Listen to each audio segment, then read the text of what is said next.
Vamos ler primeira carta de Pedro. Nós estamos encerrando hoje a primeira carta de Pedro, para na próxima nós já começarmos na segunda carta. Capítulo 5, versículo 1 até o versículo de número 14. Essa carta, ela até aqui, a primeira carta foi escrita por Silvano. Nós vemos isso no versículo de número 12, da qual nós vamos fazer essa leitura. Primeira carta de Pedro, capítulo 5, versículo do 1 ao versículo de número 14.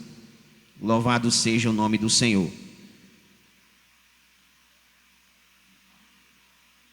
Aqui, assim nos diz a palavra de Deus: aos presbíteros que estão entre vós, ademoesto eu, que sou também presbítero com eles, testemunha das aflições de Cristo e participante da glória que se há de revelar. Apacentai o rebanho de Deus que está entre vós, tendo cuidado dele, não por força, mas voluntariamente, não por torpe ganância, mas de ânimo pronto, nem como tendo domínio sobre a herança de Deus, mas servindo de exemplo ao rebanho. E quando aparecer o sumo pastor, alcançareis a incorruptível coroa de glória.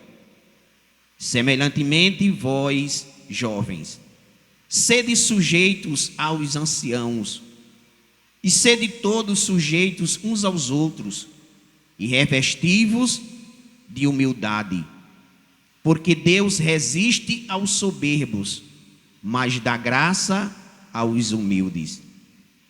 Humilhai-vos, pois, debaixo da potente mão de Deus, para que a seu tempo vos exalte, lançando sobre ele toda a vossa ansiedade, porque ele tem cuidado de vós. Sede sóbrios, vigiai, porque o diabo, vosso adversário, anda em derredor, bramando como leão, buscando a quem possa tragar, ao qual resisti firmes na fé, sabendo que as mesmas aflições se cumprem entre os vossos irmãos no mundo. E o Deus de toda graça, que em Cristo Jesus vos chamou à sua eterna glória, depois de haver padecido um pouco, Ele mesmo vos aperfeiçoará e confirmará e fortificará e fortalecerá. A Ele seja a glória e o poderio para todo sempre. Amém. Por Silvano, vosso fiel irmão, como cuido, escrevi abreviadamente, exortando e testificando que esta é a palavra da graça de Deus, da qual estáis firme. A vossa coeleita em Babilônia vos saúda, e meu filho Marcos. Saudai-vos uns aos outros com ósculo de caridade. Paz seja com todos, vós que estáis em Cristo Jesus. Amém.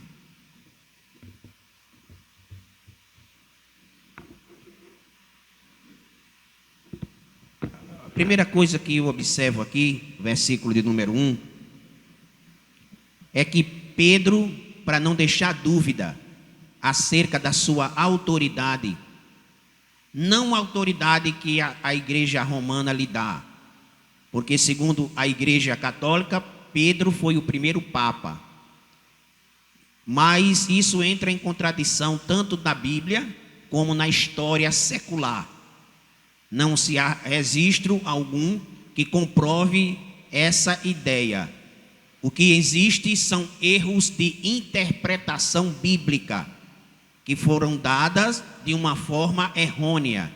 Mas Pedro aqui, ele se autodenomina presbítero ou ancião, porque justamente o que nos mostra aqui, que o próprio Pedro, ele se coloca na posição de um presbítero, de um ancião, usando as suas prerrogativas não acima dos demais, mas ele deixa bem claro aqui: eu aos presbíteros que presidem, porque as igrejas, elas, no início da igreja primitiva, quase 3.000 almas se converteram, e a igreja foi crescendo, e só existia os 12 apóstolos, porque quando Judas se enforcou, um outro foi colocado no seu lugar, e aí continuaram os 12 pregando, e a igreja foi crescendo, e eles ficaram sem condição. O primeiro confronto que existiu foi com relação à assistência social dentro da igreja primitiva,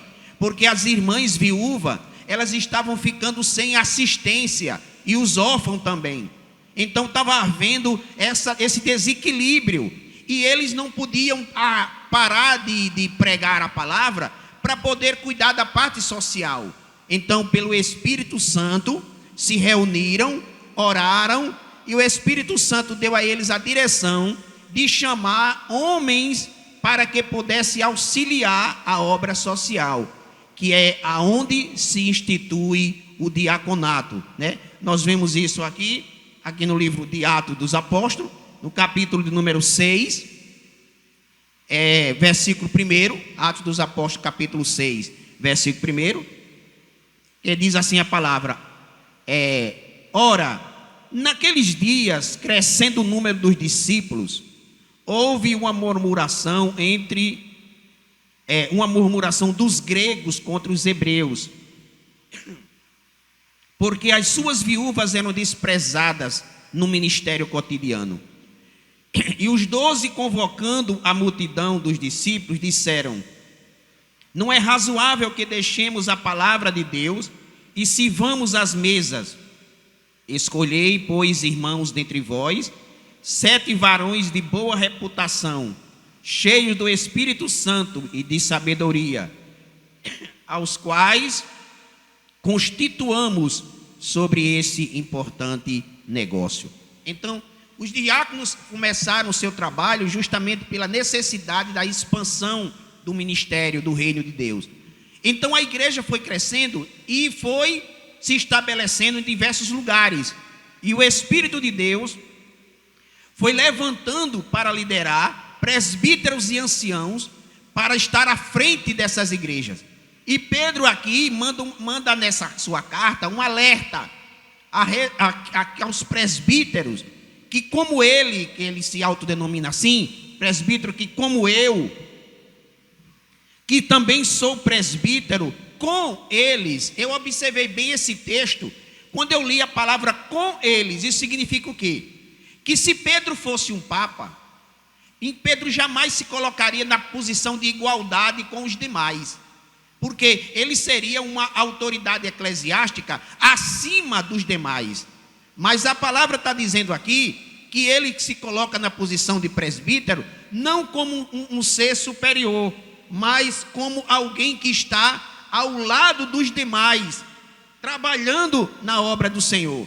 Então, uma coisa que eu observo aqui é que, primeiro, a palavra de Deus, ela nos ensina que Jesus Cristo, quando ele chamou Pedro, uma certa vez, que está escrito lá no Evangelho de Mateus, capítulo de número 16, versículo 17, Jesus chamou Pedro e entregou para ele uma palavra profética relativo à criação da igreja, ou seja, da minha igreja, como Jesus denominou.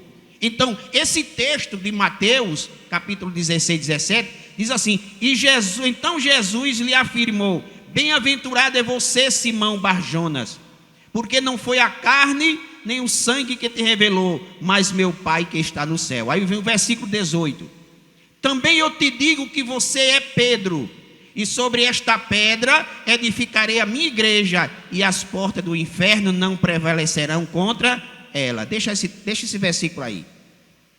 Veja bem, a igreja católica, ela diz que Pedro, nesse momento, se tornou a pedra que a igreja foi fundamentada, e através dele, como líder, como cabeça, Jesus Cristo fundamentou a igreja em cima de Pedro. Mas observe o texto bíblico que diz totalmente o contrário. Primeiro, o nome dele era Simão, mas naquele momento Jesus Cristo chama ele de Pedro.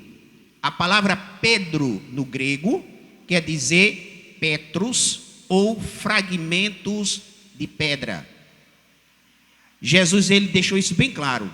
Quando ele usa o texto aqui, eu te digo que tu és Pedro, ele está dizendo, tu és Petros, tu és um fragmento de rocha. Então Jesus não podia botar a igreja dele, fundamentar a igreja em cima de fragmento de pedra, porque ele mesmo disse que a casa que não foi edificada na rocha, ela não prevalece. Aí Jesus, de primeira coisa, e sobre esta pedra.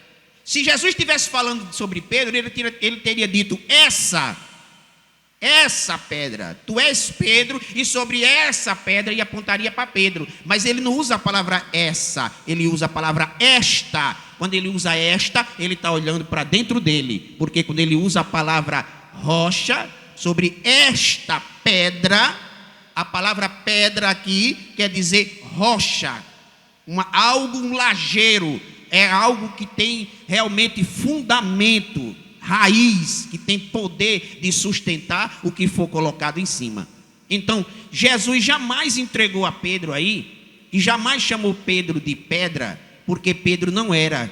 Jesus disse que a igreja dele estaria edificada na pedra que seria ele. E o próprio Pedro, nós vimos aqui, numa das pregações que nós tivemos aqui na carta de Pedro, ele dizendo que Cristo era pedra angular, pedra de esquina, aonde foi rejeitada pelos arquitetos, mas Deus aprovou e sobre ele a igreja foi fundamentada.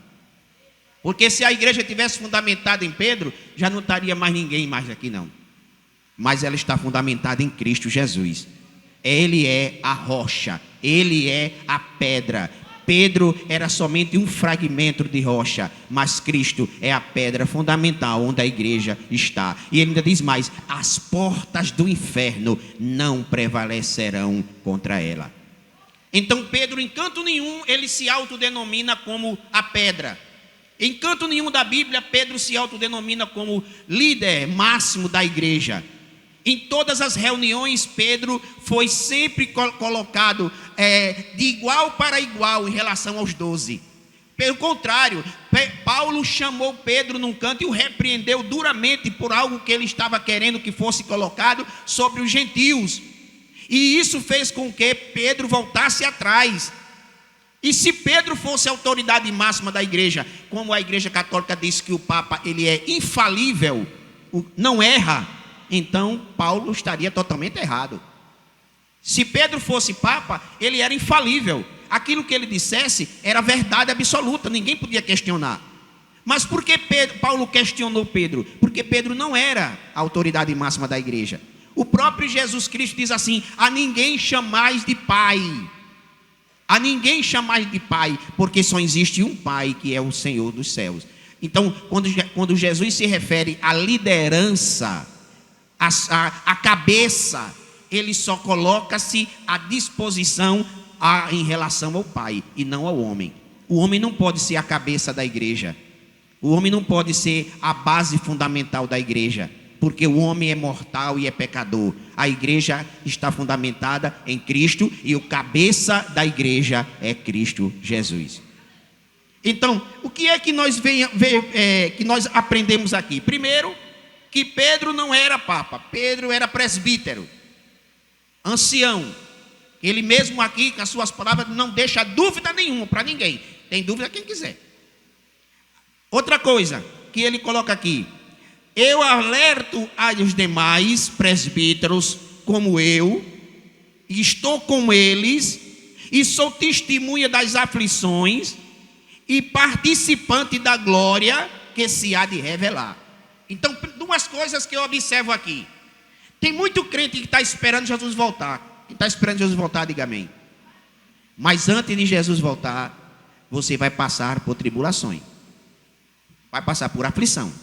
Isso foi com todos, porque Pedro estava escrevendo aqui para uma igreja sofrida, uma igreja doída, uma igreja humilhada, uma igreja perseguida, uma igreja totalmente sem lar, sem casa. peregrina e forasteira. Ele não estava pregando aqui para uma igreja que vivesse numa liberdade, não. Era prisão, era guerra, era luta, era humilhação. Mas muitos cristãos, eles não querem passar por isso. Mas como é que vão ter a glória se não passar pela aflição? Antes de Jesus entrar na glória, primeiro ele foi afligido, moído. O próprio profeta Isaías diz assim: ele foi moído pelas nossas iniquidades. Castigo que nos traz a paz estava sobre ele, e pelas suas pisaduras nós fomos sarados. Jesus foi moído. Isso quer dizer o quê? Ele sofreu dores e angústia profunda para poder sentar-se à direita do Pai. E comigo e com você não vai ser diferente, não. Por que que Pedro está falando isso aqui? Criando esse paralelo, para dizer aos crentes o seguinte: irmão, eu sei que o negócio está feio, eu sei que a coisa está difícil, mas não desanime não, porque vai vir recompensa, vai vir glória, vai vir vitória. Deus vai surgir com a vitória na nossa vida. Não se preocupe não, porque Ele não abandonou seu filho, nem vai nos abandonar. Ele está dando uma injeção de ânimo aqui. Eu sou testemunha fiel. Ele quer dizer aqui: eu vi com os meus próprios olhos o meu mestre sendo moído na cruz, para poder sentar-se à direita do Pai. A mesma coisa são vocês. Vocês podem achar que tudo que vocês estão passando não passa de um sofrimento banal. Engana-se. Deus terá recompensa, dará recompensa a cada um dos seus. Então se anime, irmão. Eu sei que é difícil, né? Na pele dos outros é fácil. Quando chega na da gente, a coisa muda. Mas vamos nos basear daquele que viu, que presenciou, que sentiu cada momento de dor de Jesus. Porque Pedro estava em todos os momentos. Em todos os momentos de dor ele estava lá. Ele estava no Getsêmani, ele estava no julgamento. Foi o único que entrou no julgamento, foi ele. Ele viu a pancada da cana na cabeça de Jesus, a coroa de espinhos sendo colocada. Ele viu quando botaram um manto de escarlata e cuspiram no seu rosto, dizendo: profetiza quem te bateu, porque os seus olhos estavam vedados. Ele viu tudo. E aquilo ali, ele calado, vendo tudo aquilo. E um dia, ele passa por tudo isso e vê os irmãos sofrendo quase a mesma coisa de que Jesus, com uma diferença: Jesus estava sofrendo pelo meu e o seu pecado. Se eu sofro, é porque eu pequei, eu errei, eu mereço. Mas Deus é tão grandioso que mesmo permitindo a dor, Ele não desampara, mas nos dá da sua graça para resistir. Então Ele fortalece os irmãos, principalmente os líderes das igrejas, a não desanimarem, a se comportarem de uma forma grandiosa. Aí ele diz aqui: eu também presbítero com eles, testemunha das aflições de Cristo, participante da glória que há de se revelar. É a certeza que nós temos, irmão, que tudo isso vai passar. Tudo vai passar, pode ter certeza. Ou com você vivo, ou com você morto. Se você dormir dessa terra fiel, você vai estar com Cristo na glória. Apacentai o rebanho de Deus que está entre vós, tendo cuidado dele, não por força, mas voluntariamente, nem por torpe ganância, mas de ânimo pronto. Mas sabe o que é que eu vejo a isso? É que muita gente acha que igreja boa é igreja lotada, é igreja grande, é ministério grande. Irmãos, eu vou lhe dizer a você uma coisa: eu não estou aqui falando mal de igreja de ninguém. Eu estou só querendo que você analise o seguinte: o que Jesus vai vir buscar no arrebatamento? Qual é a denominação que Jesus vai levar? Será que ele vai deixar alguma aqui? Porque a Bíblia diz que a igreja ela é dividida na igreja local, na igreja universal e na noiva. A igreja universal, ela é composta de todos os crentes do mundo todo, todos os crentes, consertado ou não, foi um crente, faz parte da igreja universal. A igreja local é a igreja denominacional, que cada uma tem uma placa. Ali é uma igreja local. Que a palavra igreja quer dizer congregar, congregação, reunião de pessoas. Mas a noiva, ela vai ser tirada um pouco de cada igreja. Não pensa aqui que todo mundo que está aqui vai subir, não. Vai tirar um pouquinho daqui, vai tirar um pouquinho ali da Assembleia, vai tirar um pouquinho da Batista, vai tirando pouquinho. Dependendo do grau de santificação que a pessoa tiver, vai ter igreja que ele só vai tirar 2 pessoas, 3. Igrejona maior do mundo, lotada, que não cabe ninguém. Se tirar o pé, não bota. Ele chega lá, passa, porque o que foi que ele disse no Apocalipse?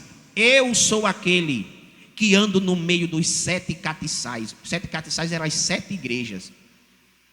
E estou carregando nas minhas mãos a lamparina para clarear. João viu ele com olhos como labareda de fogo. Isso quer dizer que nada está oculto. Antes ele vai passar o pente fino na sua noiva. Só vai subir quem for parte da noiva. Pode ser a maior igreja evangélica do mundo. Se brincar, quando Jesus chamar a noiva, vai subir poucos. Não é quantidade que faz uma igreja se tornar um caminho certo para a vida eterna, não. Pelo contrário, Jesus disse: vocês estão pensando que são muitos que vão passar pela porta estreita? Vocês estão pensando que vai ser muitos que vão conseguir trilhar pelo caminho apertado? Mas não. Porfiai. O que é porfiar? Lute, batalhe, se esforce, dê tudo de você para entrar pela porta estreita, porque larga é a porta e espaçosa o caminho que conduz à perdição, são muitos que entram por ela. É isso que Pedro está dizendo aqui. Não faça a obra por ganância, por cobiça, por vantagem. Não seja mercenário da palavra, pregue a verdade. Quem gostar, amém. Quem não gostar, você vai fazer o quê? O próprio Jesus pregando aos discípulos, quando ele olhou, estava aquela multidão ao redor, tudo sentado assim, escutando ele. Escutando Jesus pregar. Jesus começou falando, foi falando. É pena que a Bíblia não diz a mensagem. Era bom que dissesse, mas não diz.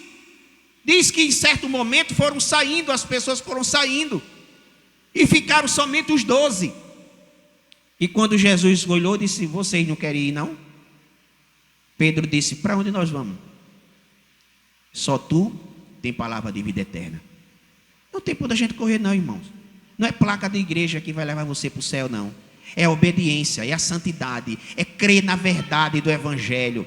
É ler a Bíblia e dizer assim: adultério é pecado e é pecado, cobiça é pecado e é pecado, casar e separar da mulher e casar com outra sem que haja um adultério é pecado, e que é pecado, que hoje em dia não existe mais isso. Muitos líderes estão deixando suas esposas e casando com mulheres mais novas, porque a igreja permite que isso seja feito. Pedro está criticando aqui, está falando aqui que os presbíteros não devem jamais agir de uma forma que venha trazer para a igreja prejuízo. Não deve usar de autoridade exagerada, porque tem gente que ele confunde organização com anarquia. O pastor Antônio é muito rigoroso, o pastor Antônio cobra demais. O pastor Antônio não, gente, eu não cobro demais, não. Pedro diz aqui, que a igreja tem que seguir o exemplo. O presbítero, o líder, tem que ser o exemplo para a igreja. Eu sei que eu não sou perfeito, nem sou mais santo do que ninguém, não, mas observe o meu exemplo. Observe as coisas boas que há em mim. Rapaz, uma coisa boa no pastor, eu vou imitar. E o que você achar que não é bom, descarte. Porque se eu tivesse 100% de coisa boa, eu era perfeito, já estaria na glória. Teria sido o segundo Enoque. Mas eu ainda estou aqui, porque eu preciso ainda ser lapidado. Mas muitas coisas que eu vejo muitos crentes fazendo hoje, aqui na nossa igreja, eu fico admirado. Como é que essas pessoas perderam completamente o temor, perderam completamente a visão de quem é Deus.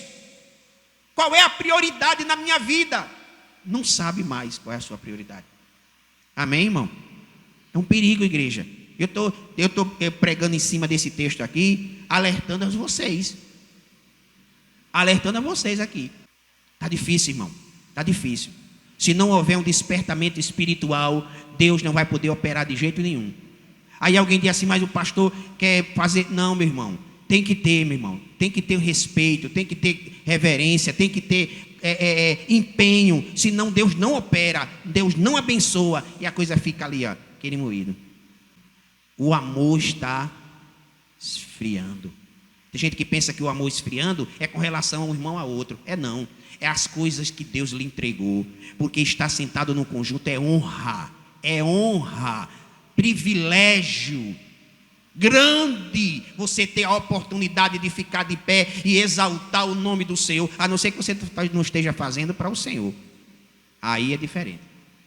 Não, eu não estou muito bem não, pastor. Porque você não é obrigado a participar de conjunto. Ninguém é obrigado a participar de conjunto. Ninguém. Se Deus colocou você como componente de um conjunto para louvar, todo conjunto tem luta. E todo compromisso requer responsabilidade. Então, se Deus colocou, faça isso por Deus, não pelo homem.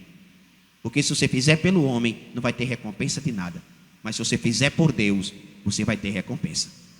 Amém, irmão? É difícil, né? Eu sei, quando eu vejo os irmãos muito calados assim, o negócio não está bom não. Mas vamos lá. Versículo de número 3. Nem como tendo domínio sobre a herança de Deus, mas servindo de exemplo ao rebanho. E quando aparecer o sumo pastor, alcançareis a incorruptível coroa de glória. Está vendo que não tem nada de graça? Não tem nada de graça não para Deus não, gente. O que você fizer para Deus, você vai receber a recompensa. Pode ter certeza disso. Deus é fiel e justo para recompensar os seus filhos daquilo que você fizer. Eu não estou fazendo para ninguém, eu estou fazendo para Deus. Vou, irmão, faço. Não, é pregar, eu vou pregar. Evangelizar, eu vou evangelizar. É para orar, eu vou orar. É para louvar, eu vou louvar. Porque eu não estou fazendo para homem, não. Eu estou fazendo é para Deus. E quando você faz para Deus, você não olha de um lado nem para outro, não. Você só olha para frente. A luta, mas só Deus sabe a minha luta, pastor. Quem é que não tem luta, irmão? Às vezes a minha luta e a sua luta está atribuída à minha posição com relação àquilo que Deus me entregou. Então, se Deus te honrou com alguma coisa, você só tem duas saídas. Ou você pega a honra de Deus e joga fora e enterra, bota no lenço e enterra, ou então você pega ela e frutifica com coisas grandiosas do céu. Um dia Ele vai te chamar. Pode ter certeza. Pode demorar o tempo que for, mas um dia Ele vai te chamar. E Ele vai perguntar: servo, cadê o talento que eu te dei? Porque tem gente que pensa que talento é dom. Talento é oportunidade, é o tempo, é a capacidade que você tem para fazer a obra de Deus. Às vezes tem irmã que diz assim: pastor, eu queria tanto me dedicar na igreja, mas meu marido não é crente. Se eu sair 2 vezes para vir para a igreja, pastor, se eu vier para a oração e vier à noite para o culto, eu posso esperar, pastor, que é uma briga quando eu chegar. É que só quer estar na igreja, vamos orar, irmã, para Deus salvar teu esposo. É, pastor, ó Jesus, meu Senhor. Aí as lágrimas começam a descer. Jesus, se meu marido se convertesse, pastor, era uma bênção. Aí a gente vê dentro da igreja irmãs com marido convertido, do mesmo jeito. Ninguém consegue, só Deus consegue compreender a cabeça das pessoas. Eu só lhe digo uma coisa, irmão: Jesus vai voltar. E quem tiver embaraçado com essas coisas, você vai ficar. Você pode até não gostar agora, porque a Bíblia diz que o livro santo, ele é assim, ele é amargo na hora que você bota na boca, mas quando você engole, ele se torna doce. A palavra, ela muitas das vezes fura, mas ela sara também, viu? Então, vigia. Vai postar alguma coisa nas internet, vigia. O mundo vai ver isso. Não é só, se for só você, beleza. Mas o mundo todo vai ver. E cada pessoa que criticar aquilo ali, escandalizar, Você vai pagar por aquela vida. Eu estou só avisando, porque eu tenho rede social, mas eu não ando fazendo essas... Ah, pastor, mas o senhor já é velho. Nem quando eu era novo. Nem quando eu era novo, eu me atentava para essas coisas. Eu sentia logo que tinha uma coisa maligna naquilo ali. Porque não existe, irmão, o santo não anda de parceria com o profano, não. Você é santo. Como é que você vai se unir ao profano? Você está querendo fazer o quê? Igual aos ídolos? Não, de forma alguma. Amém, irmão? Então, é um alerta. Eu não ia nem falar, não vou falar essas coisas não, para depois não aparecer gente, porque eu estou querendo sair da igreja, que tudo agora é pecado, tudo agora é pecado. Continue. Se você acha que não é pecado, continue. Agora, quando vier a disciplina, aí você não acha ruim. Porque a gente tem que entender o seguinte, irmão, que nós somos luz. E luz é luz. Tem que clarear nas trevas e não o contrário. Então, para nós encerrar aqui, que a hora foi embora. Semelhantemente, versículo de número 5. Semelhantemente, vós, jovens, sede sujeito aos presbíteros, e sede todos sujeitos uns aos outros, e revesti-vos da humildade, porque Deus resiste aos soberbos, mas dá graça aos humildes. Então aqui é um conselho para o jovem, né? Jovem, porque primeiro Pedro falou sobre a submissão com relação às autoridades, depois falou sobre a submissão dos servos com os seus empregados, do empregado, do servo para com seus patrões. Depois ele falou da sujeição do marido, da esposa para com o marido. E agora ele está falando da sujeição dos jovens para com os anciãos, ou os líderes da igreja. Eu não quero mal para filho de ninguém. Eu não, irmão. Pelo contrário, o que eu puder fazer para aconselhar, para ajudar, para orientar, eu estou aqui. Então, o que eu não quero para uma filha minha, ou para um filho meu, eu não quero para os outros. Se eu estou vendo que uma coisa está errada, está prejudicando aquela pessoa, eu vou deixar rolar. Então quem vai prestar conta sou eu diante daquela vida. Eu tenho que orientar, mas eu não posso orientar de uma forma indireta, jogando para... Não, eu tenho que ir de uma forma direta para que a pessoa entenda o que está acontecendo e o que não pode acontecer. Então vamos nos atentar para isso. Aí Pedro diz o seguinte: primeiro, jovens, sede sujeitos aos anciãos e revesti-vos da humildade, porque Deus resiste aos soberbos, mas dá graça aos humildes. Porque Deus não se deixa escarnecer, gente. A palavra de Deus é verdade. Bem-aventurado é o jovem, bem-aventurado é a jovem que tem um pastor que cuida, que zela, que ama. Eu não estou fazendo isso para privar ninguém da sua liberdade na sua internet, não. O Instagram é seu, o WhatsApp é seu, o Facebook é seu. Você faz o que você quiser, posta o que você quiser. Agora lembre-se que se você fizer algo errado e se escandalizar, você vai pagar diante de Deus. Para que depois você não diga que ninguém me avisou. Nem tudo que a gente faz, a gente posta. Nem toda foto que a gente tira, a gente posta. Temos que primeiro ter uma vigilância de não querermos imitar o que o mundo oferece. Porque aquele que for humilde receberá a recompensa. É o que está aqui, ó. Porque Deus resiste aos soberbos, mas dá graça ao humilde. Humilhai-vos debaixo da potente mão de Deus, para que no seu tempo vos exalte. Irmão, eu vou encerrar porque a hora foi embora.